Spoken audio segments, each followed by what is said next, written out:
Welcome to the Brand Doctor Podcast, strategies that help entrepreneurs build reputable and profitable brands. Here's your host, Henry Kaminski Jr. Hey, what's going on, everyone? Henry Kaminski here with another Brand Doctor Podcast episode for you guys. As we continue our female entrepreneur showcase this week, we have another amazing entrepreneur as a guest today. I want to introduce Tanya Adlida.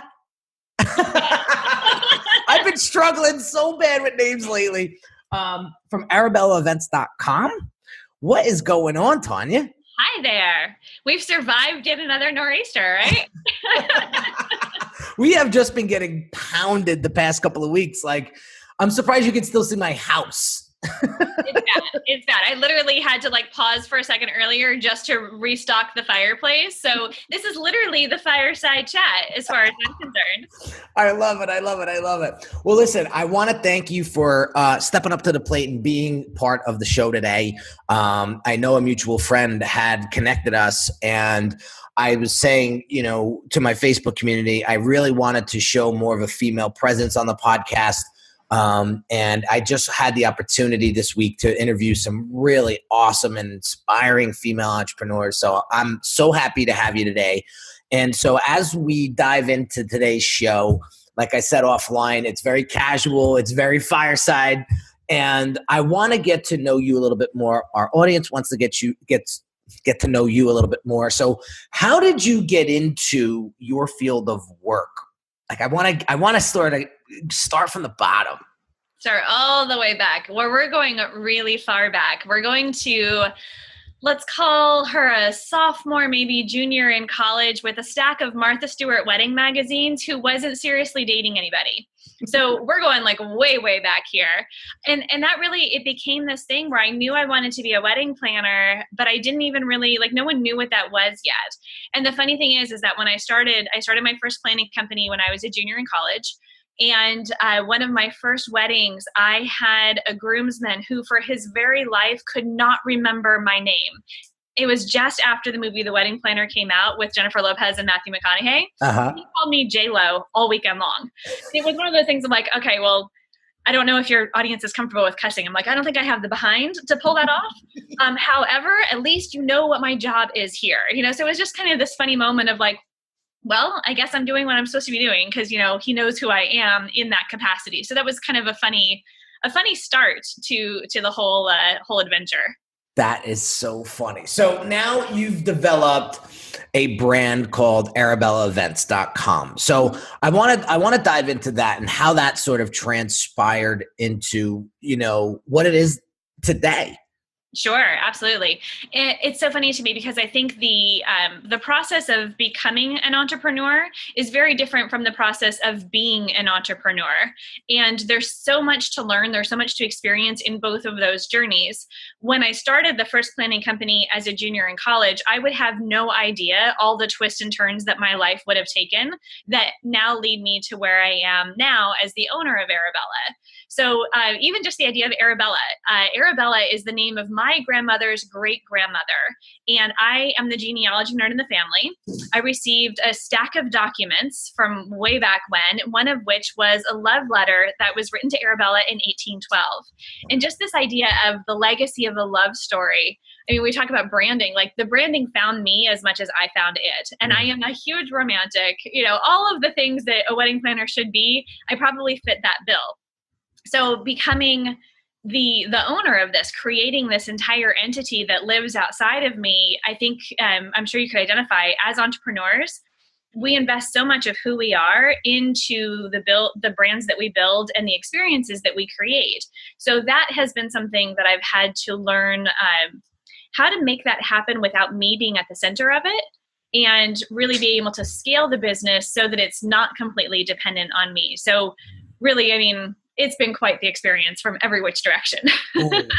So this is where I want to get into the juicy stuff, right? So as you're building this brand, what were some of the challenges that you faced, early on, and how did you overcome those?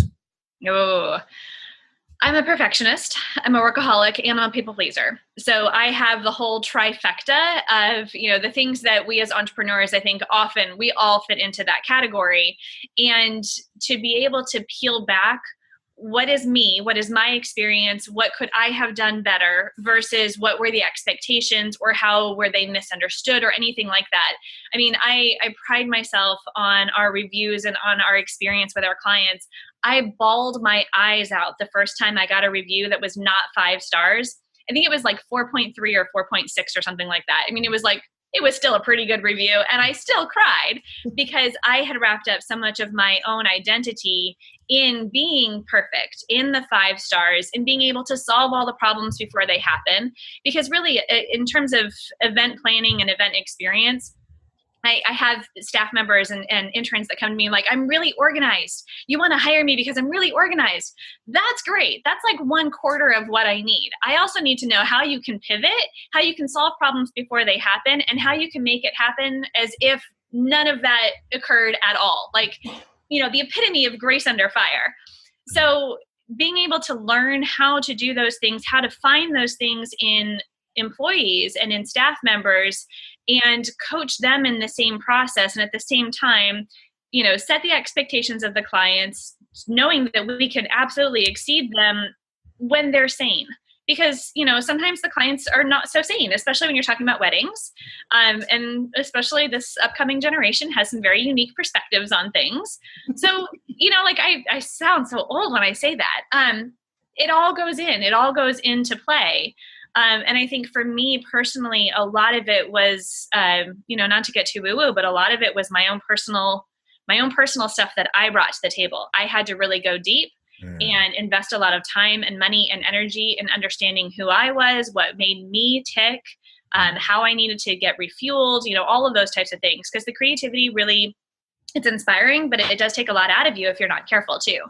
Oh, I love it. I love it. I mean, it's funny how you say all of this because it brings back memories when I first started my career, just professional career right out of college, which reminds, I don't know if you ever heard of Kutztown University, but it's right outside Philadelphia where you're from. And I spent 4.5 years there. So I spent a lot of time in Philly. I love that city. But getting back to when I first got my first real gig, I was working at Hackensack University Medical Center, and I had worked my way up into a event director sort of role in the children's hospital. And what we did was we I was in charge of creating fundraising events to raise money for sudden infant death syndrome. That's a very tough, thing to raise money for, especially when you don't know a lot about it. Right. But I remember planning those events, and we used to do decent sized events, and, there's so many moving parts. So it's like, you got to make sure all the I's are dotted, all the T's are crossed the day of. Now, this person didn't get here on time and that didn't arrive on time. Like, how do you shift? And I get it. So that alone could drive you mad. And then if you don't have the right mindset to handle all of that, that could bury you, because a lot of what branding is the experience that somebody has with you as an individual, with you as a business. When they come and experience your website, that's another feeling, So I totally get, if you don't get your mindset right, and listen, I'm all into the woo-woo stuff.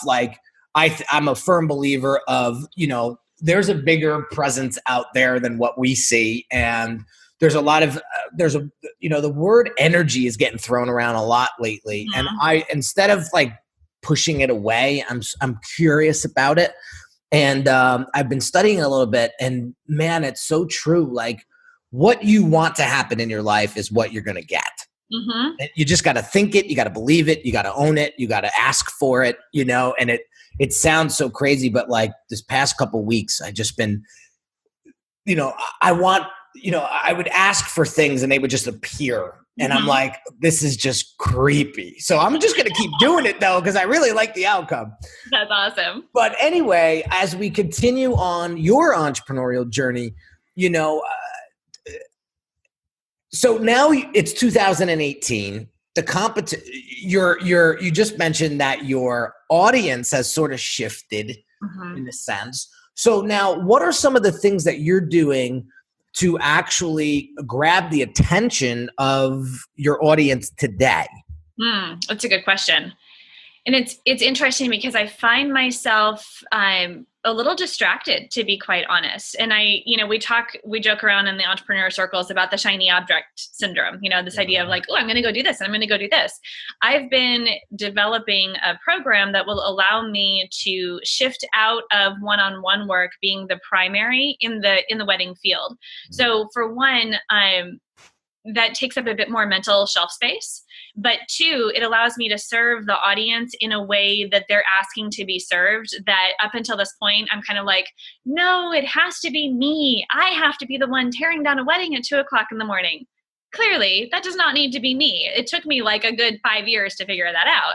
But I think being able to look at things in a different perspective has given me a whole new insight to the different things that I can do with my 20 years of experience to really leverage that and yet not have to be the one striking a wedding at 2:00 in the morning. So all of that to say, what we are doing differently as a brand in 2018 is I'm super excited. We're getting ready to launch weddingplanningdiy.com. And this is a video module based program that is basically, it's a membership site. And you can go and you can watch all of the videos or as many as you feel like you need during this time. And we also have different tiers available where people can come and they can actually have a consultation with us. We have a monthly Ask the Planner webinar that you have access to as well. So it's almost this idea of, for the couple that was never going to hire a full-time wedding planner or they want to do it on their own anyway, this is that gap in between hiring a wedding planner and knowing what the heck to do if you're doing it on your own. Because you can find checklists and, budget tools. You can find all the stuff that you need online. They'll tell you what to do and they'll tell you when to do it, but no one's telling you how. And that's what this video course is really all about. It's to bridge that gap between the two. So between that, and then we have another new thing that we're launching at the end of the year called Love Letter Flowers. And again, this is for the couple that wants everything to be pretty, but they don't really care which flowers you're using, they might want the right color palette, but the rest of it, they just want something pretty. They're not going to sit there and micromanage the design process. So because of that, we can be more effective with our time and energy and resources to have a lower price point, have something beautiful, add it to the shopping cart, let us know where to deliver it, or you're going to come pick it up. And it's just so much more simple than a lot of the very involved, labor-intensive, custom-designed type of work that we've been doing up to this point. So we've got all sorts of fun stuff in the works. I love it. I love it. I love it. I love it. Did anyone ever tell you that you are extremely articulate when you speak? Thank you. I'm very impressed with that. Because podcasts, especially if you don't do them often, they could be extremely sort of you could get anxious, and you are just like crushing it. It's funny because that's probably part of the thing that's distracting me as well. I've been doing so much more speaking and training and my own pet project with the Single Parent Summit. All of these things, I get the opportunity to speak more, and I really enjoy it. So that's one of the reasons why I want to create more time out of the wedding entity to be able to do these other things as well. So thank you for the compliment. I appreciate it. You're very welcome. So now talk to us real quick about this little pet project that you got going on here, because you kind of talked about it and you kind of just like glazed over it. So I want to hear more. Well, honestly, this is something that I launched last summer, and it was the idea, well, for one, again, I will admit to a little bit of shiny object syndrome, just a little bit though. It was something that was presented to me, this idea of the single parent entrepreneur. No one's talking to them. And I was challenged, like literally specifically, a dear friend said to me, Tanya, why aren't you talking to them? You are one, and you've already done this. You need to be more vocal about it. So I kind of hemmed and hawed, and I changed it a little bit to the idea of a single parent being anyone who was parenting without the typical traditional support of a two-parent family. So whether that's they decided to start a family on their own, if they lost their spouse to death, if they were married to someone who was deployed, any of those types of things, we wanted it to have a really far reach, a far impact. And so I wanted to create something that I would have loved to have gotten my hands on 10 years ago when I became a single parent. And that's really what the entire thing became. So from 0 to 9 weeks later, we had an 11-day event with 45 speakers, and it was amazing. And now I'm at this point of going, oh, what are we going to do now? So I'm not sure yet where it's going to go, but there's a couple of really great things. Some things that people are asking for is how we can better equip our children's brains, and addressing things like ADHD and nutrition and, all of these different moving pieces. Again, as a single parent, when you have a child who has special needs, needs more attention on certain things, it's all the more pressing, and you feel all the more isolated because it's up to you to solve everything is the pressure is what it feels like. So we've got a few fun projects in the works. I have no idea what format the summit's going to take this year, but I know it's something that I feel very strongly about. If we can impact the life of single parents and empower them to power is such a frou-frou word now, but to literally give them the tools to change their mindset, to change their behavior, we can single-handedly impact an entire generation of those children their lives are being changed because we're changing the parents. And that is incredibly exciting to me. Oh, that's awesome. That is so awesome. I have a 7-month-old, and I give you so much props for being a single parent. I mean, I don't know how the hell you guys do it. I mean, my wife and I struggle, and we both got it. Yeah, anybody will. Right? So we both got each other's back, and we both look at each other sometimes and we're like, how the hell, and my father raised me as a single parent. So it was very interesting growing up that way. I mean, he was mom, he was dad, he was, he was so many different roles in my life, and he did such a good job. I mean, every time I see him, I thank him, because I don't know, now that I'm a parent, I don't know. So I give you so much props. So I might know the answer to this question already, but I'm going to ask it anyway.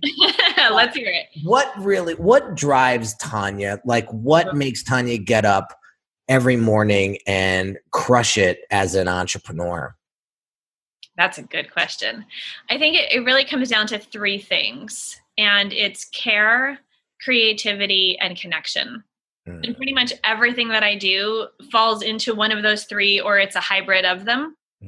Everything from the clients that I work with to the work that I'm doing, as a thought leader and a speaker, everything comes down to those 3 things. And I had to learn the hard way that the care component needs to start with self-care. And I literally discovered that piece unconscious on the bathroom floor after the divorce from my kid's dad, because I was working, 80 hours a week trying to put all the pieces together. And my body was just producing so much adrenaline that my heart couldn't keep up with it. So I love to say, there's a quote from Plato, "The unexamined life is not worth living." And that was the first time that I've always loved that quote as a kid, but that was the first time that I took the time to answer the question and to really take the time to spend in self-reflection and self-development.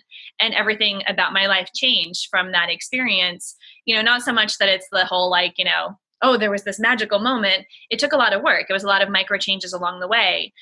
But now being able to take the time and look back, I can identify those 3 pillars of care, creativity, and connection being what really drives me to make an impact and to make a difference with what I do. I love it. I'm just taking notes here because that will be the top. That will be the title of this podcast.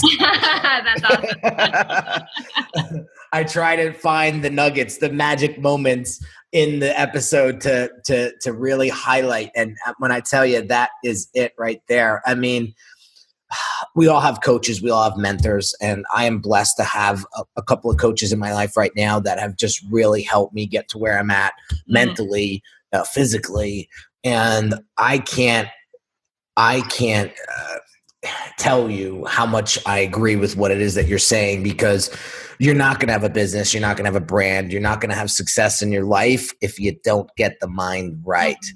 And, I went through, there was a lot of skeletons in my closet when I was growing up, there was, and I'm very vocal with this and people know about it. I've come out this year and told people that, when I was 10, I was sexually abused by a man and it sucked and I kept it inside for 37 years. And, the shit that was going on in Hollywood this year, I think, once more people started to step out and talk about it, I think I felt more confident and comfortable with actually telling the universe outside of, my mom. I don't even think to this day my dad even knows what the hell was going on at that moment. But like understanding that traumatic point in my life really has made a lot of decisions for me as I was growing up and growing old. And I realized there's got to come a time where that's got to end.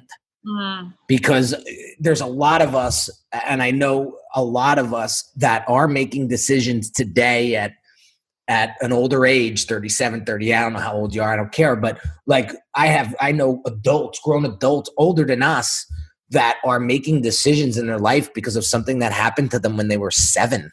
Yeah, absolutely. And that to me doesn't make sense to me anymore, because now that I've sort of gone and worked on my inner child, they call it, and got familiar with him, got comfortable with him, invited him, and really talked to him on a daily basis to make sure he's doing okay.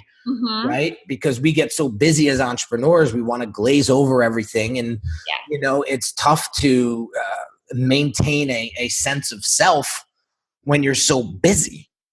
And so, I'm on a mission to get folks like you to talk about this, because it's so important. If you want a successful brand, if you want to build a great business, if you want to leave that legacy behind or continue that legacy that, you have in your life, then you got to make sure that this big old noggin of mine and yours is tuned up, and it's getting the right nutrients, it's getting the right thoughts, it's getting the right energies to be able to do that. And so I'm so happy that you brought this I had no idea that we were going to be talking about this today, that's why I love doing the show this way, because you never know what's going to come out. Right. And so Tanya, I love your energy. I love your mission. I love that you are trying to impact this world and make it a better place. And you're trying to do that by inspiring single parents to do their thing and to level up and to know that there's help out there. I just think that is absolutely amazing. I also think your businesses are very inspiring, because a wedding, is a very beautiful moment in anyone's life. I'm going to be married 7 years this year, and it feels like it was yesterday. And, I'm just blessed to have had that day and how special that day is. And I could just tell your personality and how how you connect with your clients. I can only imagine that you probably make that day probably the most unforgettable day in anyone's life. So for those of you guys that are in need of any sort of wedding planning or any sort of direction, Tanya's your girl. Thank you. So any parting words before we leave to those entrepreneurs out there, specifically females that are trying to get ahead, trying to just figure it out. They're trying to get some momentum going to build this business, their dream, their passion. What's one thing that you can leave them with today? Oh, another good question. I think probably one of the first things I would say is just to remind them that self-care is not selfish. And if anything, it's a necessity if we're to be of true service in the world. I think so often, especially as women entrepreneurs, we tend to take on the role of caregiver to anyone and everyone, whether it's a service-based business and we're taking care of our clients, or if it's at home and we're taking care of all the moving pieces there, especially if we're in a sandwich generation and we're taking care of older parents and also raising children. We are caregivers by nature. And so often we desperately need the care that we're giving to everyone else. In order to really move the business forward, to move our lives forward, to make the kind of impact we want, we have to put ourselves back on the to-do list and be able to really prioritize taking the time to get to know, like you said, the inner child. Who is it that we really are? What lights us up? What is the impact that we could make with the right support system around us? Because there is so much that's here and waiting for us. The universe is cheering us on and enabling, all of these wonderful people to come to our support once we have the clarity to know what it is that we want. And I think that is an investment worth making time and time again. That's awesome. Well, there you have it, guys. Very wise words from a very successful female entrepreneur. I love it. I love it. I love it. Thank you so much for spending the time with us today. I learned so much. I mean, I love what you're doing. I think the biggest takeaway that I got was at the end. Self-care is not selfish. I love that. I love that. I love that. So there you have it, guys. Another Brand Doctor podcast episode in the books. Real quick, if you haven't joined the Facebook group, the Brand Doctors Hangout, head over there right now and come join us. It's a bunch of entrepreneurs just trying to help each other build each other's business and brand. If you haven't subscribed to this podcast yet or shared it with a friend, I thank you in advance for doing that. I will continue to bring you as much value as I possibly can and bring on more amazing guests like Tanya. Thank you again for listening to the show, and I will catch you on the next episode. Thank you so much for having me. You've been listening to the Brand Doctor Podcast with Henry Kaminski Jr. To get your appointment with the doctor, visit Brand Audit at www.uniquedesignz.net.